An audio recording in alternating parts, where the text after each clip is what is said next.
ആഹാരത്തിന്റെ കാര്യത്തിൽ ഇപ്പോൾ ആർക്കും ഒരു ശ്രദ്ധയുമില്ല. വ്യായാമം തീരെയില്ല. രാത്രി ഒരുപാട് വൈകിയാണ് ആഹാരം കഴിക്കുന്ന ആൾക്കാർ. അതിപ്പോൾ വളരെയധികം കൂടിയിട്ടുണ്ട്.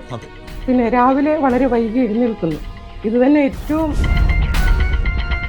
പിന്നെ നമുക്ക് എന്ത് രോഗം വന്നാലും മാറ്റാനുള്ള പവർ നമ്മുടെ ബോഡിക്കുണ്ട്. പക്ഷെ നമ്മുടെ ഈ ജീവിത രീതി ഈ താളത്തെ മുഴുവൻ തെറ്റിക്കും. അതുകൊണ്ട് രോഗം ഉണ്ടാവും. ഇനി താളം ശരിയാക്കാൻ നമുക്ക് ആയുർവേദത്തിലും യോഗയിലും ഒക്കെ ഒരുപാട് കാര്യങ്ങൾ പറഞ്ഞു തന്നിട്ടുണ്ട്. അത് നമ്മൾ പഠിക്കണില്ല. അപ്പോൾ പഠിക്കാത്തതും നമ്മൾ ചെയ്യാത്തതുമാണ് ഇങ്ങനെ വരാൻ കാരണം. അപ്പൊ ഇപ്പൊ ഞാൻ ആയിരക്കണക്കിന് കേസ് എല്ലാവരിലും ഓരോ വിരലിലും.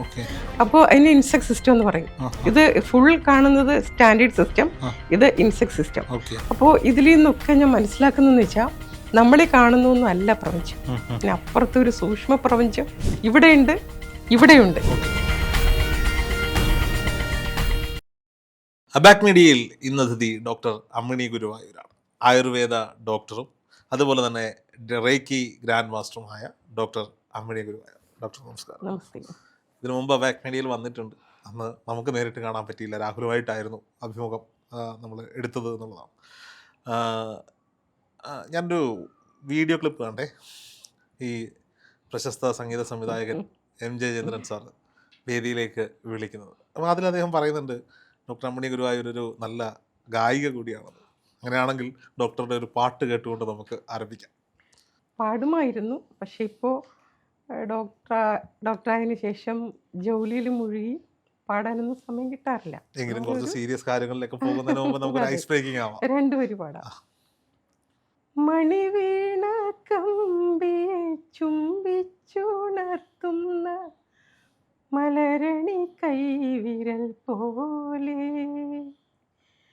മണിവീണ കമ്പിയെ ചുംബിച്ചുണർത്തുന്ന മലരണി കൈവിരൽ പോലെ, ഹൃദയത്തിൻ തന്ത്രികൾ തട്ടിയുണർത്തുന്ന അനുരാഗ സുന്ദര സ്വപ്നം,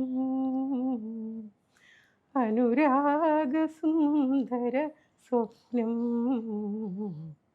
പാതിരാവായില്ല പൗർണമി കന്യയ്ക്കു 17-18 പ്രായം, മൂവന്തി പൊയ്കയിൽ മുങ്ങി നീരാടി പാവാട മാറ്റിയ പ്രായം.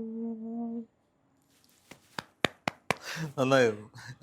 ഡോക്ടറെ, ഇനിയിപ്പോൾ സംഗീതത്തിൽ നിന്ന് കുറച്ച് സീരിയസ് കാര്യങ്ങളിലേക്ക് കിടക്കാം. നമുക്ക് ഇപ്പോൾ ആരോഗ്യരംഗം, അങ്ങനെ ഒരു മെഡിക്കൽ ഓഫീസർ കൂടിയായിരുന്നു. ആരോഗ്യരംഗം ഭയങ്കര കലുഷിതമായൊരു സമയത്തൂടെയാണ് നമ്മൾ കടന്നു പോയിക്കൊണ്ടിരിക്കുന്നത്. കഴിഞ്ഞ ദിവസം ബഹുമാനപ്പെട്ട ആരോഗ്യവകുപ്പ് മന്ത്രി ഇപ്പോൾ പല പ്രശ്നങ്ങളിലേറെ വിമർശനങ്ങൾ നേരിട്ടുകൊണ്ടിരിക്കുകയാണ്. എങ്കിൽ പോലും അവർ നടത്തിയൊരു പ്രസംഗം ഉണ്ട്.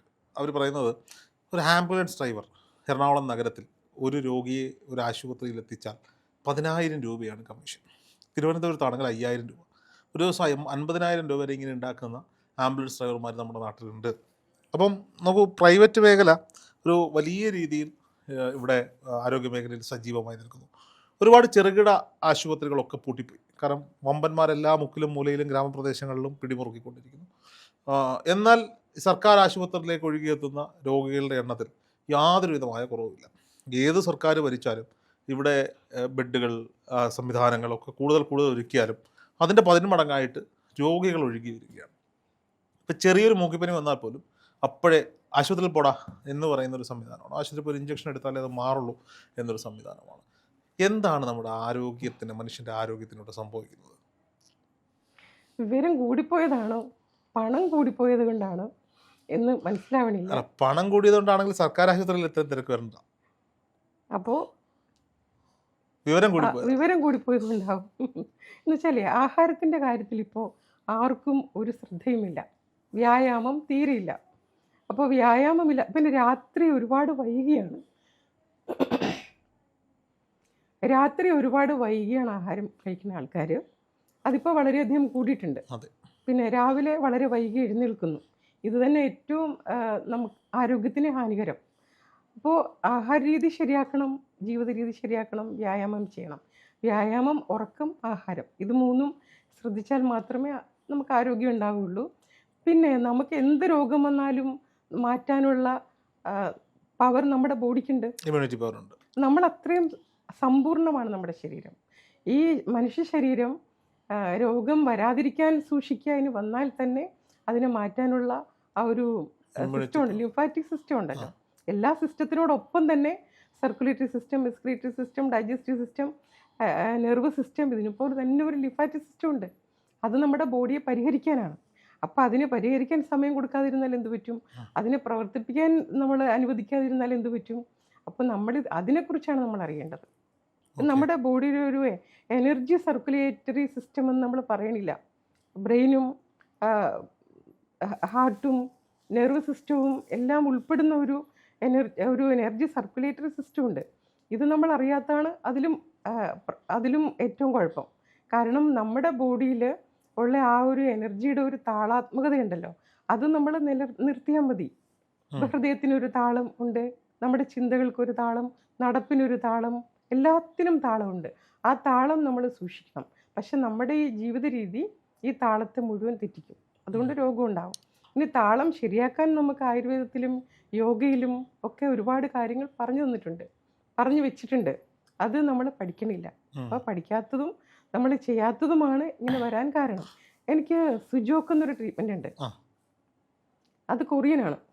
ആ കൊറിയൻ ഇത് അക്യുപഞ്ചർ ചൈനയുടെ കേട്ടിട്ടുണ്ടല്ലോ, അതിൻ്റെ അഡ്വാൻസ് ലെവലാണ് സുജോക്ക്. അതിൽ കൈപ്പത്തിയിലാണ് നമ്മുടെ ഫുൾ ബോഡിയുടെ ഒരു മിനിയേച്ചർ രൂപമാണ് നമ്മുടെ കൈപ്പത്തി. അപ്പോൾ ഈ കൈപ്പത്തിയിൽ നമ്മുടെ ഫുൾ ബോഡി ഉണ്ട്.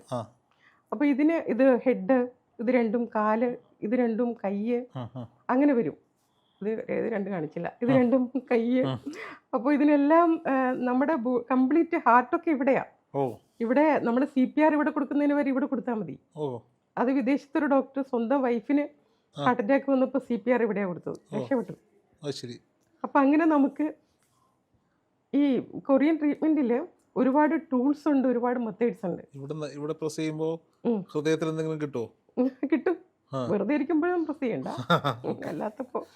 അപ്പോൾ അങ്ങനെ നമുക്ക് എന്ത് അസുഖം വന്നാലും ആ എല്ലാ ബോഡിയുടെ എല്ലാ പാർട്ടിൻ്റെയും എല്ലാ ഓർഗൻസിൻ്റെയും കറസ്പോണ്ടൻറ്റ് പോയിന്റ് ഇവിടെയുണ്ട്. എവിടെ എനർജിക്ക് ബ്ലോക്ക് അല്ല, എന്ത് അസുഖമുണ്ടോ അതിൻ്റെ എനർജി ബ്ലോക്ക് ഇവിടെ ഉണ്ടാവും. എനിക്കറിയാവുന്ന ഒരു ഡോക്ടറുണ്ട്, പുള്ളി കാൽപാദത്തിൽ തൊട്ട് നോക്കിയിട്ട് അസുഖം പറയും. കാലിലും ഉണ്ട്. അപ്പൊ നമുക്ക് ചികിത്സിക്കാൻ എളുപ്പം കൈ ആയതുകൊണ്ട് ഞാൻ കയ്യിലാ ചെയ്യാം, എളുപ്പം കൈയാണല്ലോ. കാൽപാദം ഇതേപോലെ തന്നെയാണ്. ഇദ്ദേഹത്തിന് കണ്ണ് കാണില്ല, ഞെട്ടിപ്പോയെന്ന് വെച്ചാൽ എന്റെ കാലിൽ തൊട്ട് നോക്കിയിട്ട് എന്റെ വണ്ണമൊക്കെ കറക്റ്റ് ആയിട്ട് പറഞ്ഞു. അപ്പൊ അതിനെന്താ, നമ്മളെ ഈ കണ്ണ് കാണാത്തവർക്ക് ഇന്റേണൽ പവർ ഭയങ്കര കൂടുതലായിരിക്കും. അപ്പൊ അവർക്കത് പറ്റും നമ്മളെക്കാളും.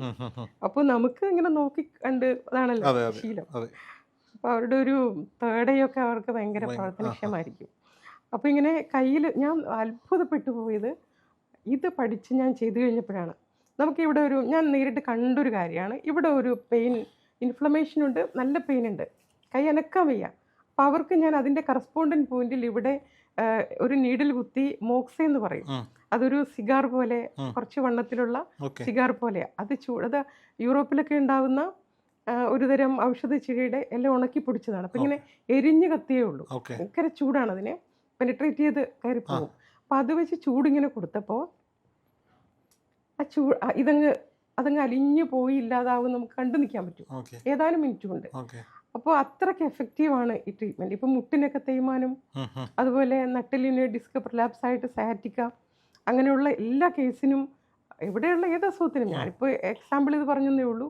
കിഡ്നിയിലുണ്ടാകുന്ന കല്ല്, ലങ്സിലുണ്ടാകുന്ന പ്രോബ്ലം, അങ്ങനെ എന്ത് പ്രോബ്ലവും നമുക്ക് മരുന്ന് കൊണ്ടും സർജറി കൊണ്ടും മാറ്റാൻ പറ്റാത്ത തരം കേസുകളില്ലേ, അതിനൊക്കെ സുജോക്ക് ഭയങ്കര എഫക്റ്റീവാണ്. നോർമലി ആയുർവേദത്തിലൊക്കെ ഇതിന് ട്രീറ്റ്മെന്റ് ഉണ്ടെങ്കിൽ അത് സമയമെടുക്കും മരുന്നൊക്കെ കഴിച്ച്. മരുന്ന് കഴിക്കുക. ഇത് പക്ഷേ ഞാൻ പഞ്ചകർമ്മം ചെയ്യും. പഞ്ചകർമ്മം ചെയ്തിട്ട് ചില കേസിന് പഞ്ചകർമ്മം ചെയ്ത് അതോടുകൂടി ഇതുകൂടെ ചെയ്യുമ്പോഴേക്കും പെട്ടെന്ന് റിസൾട്ടാണ്. അപ്പോൾ നമുക്ക് സർജറിക്കും മറ്റ് മരുന്നുകൾക്കും മാറ്റാൻ പറ്റാത്ത രോഗങ്ങളാണ് മാറ്റിയിട്ടുള്ളത്. പിന്നെ ചിലതിന് മരുന്നേ കഴിക്കാൻ പറ്റില്ല. കിഡ്നിക്കൊക്കെ പ്രോബ്ലം ഉള്ളവർക്ക് മരുന്ന് കഴിക്കാൻ പറ്റില്ലെങ്കിൽ ഞാൻ ഇത് മാത്രമായിട്ടും ചെയ്യും, അങ്ങനെ കേസുകളും. അപ്പോൾ നമുക്ക് പറ്റുന്ന എന്താണെന്ന് വെച്ചാൽ, അതിൽ ഞാൻ മനസ്സിലാക്കിയത് എന്താണെന്ന് വെച്ചാൽ, നമ്മുടെ ആ ഒരു ഞാൻ മനസ്സിലാക്കിയത്, നമ്മൾ ഈ കാണുന്നൊന്നും അല്ല ഈ ശരീരം. നമ്മളിനി പഠിക്കാൻ എത്രമാത്രം ഉണ്ട്. ഈ ചെവി ഉണ്ടല്ലോ, ഉം. നമ്മൾ തലകീഴായി കിടക്കുന്ന ഒരു കുട്ടിയെപ്പോൾ ഒന്ന് വിചാരിച്ചു നോക്കുക, അമ്മയുടെ വയറിൻ്റെ ഉള്ളിൽ ഇങ്ങനെ കിടക്കുന്നില്ലേ, അതേപോലെയാണ് ഈ ചെവി. ഉം. ചെവിയിൽ നമ്മുടെ ഇതുപോലെ ഉം. ഫുൾ ബോഡി ഉണ്ട്. ഉം. അപ്പോൾ നമുക്ക് ഏതെങ്കിലും ഒരു വിരലിൽ ഫുൾ ബോഡി ഉണ്ട്. ഓ. നമ്മൾ ഈ ഞാനെന്ന് പറഞ്ഞിട്ട് കാണിക്കുന്നത് വെറുതെ ഒന്നുമല്ല, ആ, ആ, ഇതിൽ ഫുൾ ബോഡി. ഇത് ഹെഡ്, ഇത് ബ്രെയിൻ, ആ. ഇത് നെക്ക്, ഇത് ചെസ്റ്റ്, ഇത് അബ്ഡോമൻ, ലോവർ അബ്ഡോമൻ. ഓ. ഇവിടെ ചെയ്താൽ മതി, നമുക്ക് ഇവിടെ കിട്ടും. അപ്പോൾ ഇപ്പം ഞാൻ ആയിരക്കണക്കിന് കേസ് എല്ലാ വിരലിലും ഉണ്ടോ?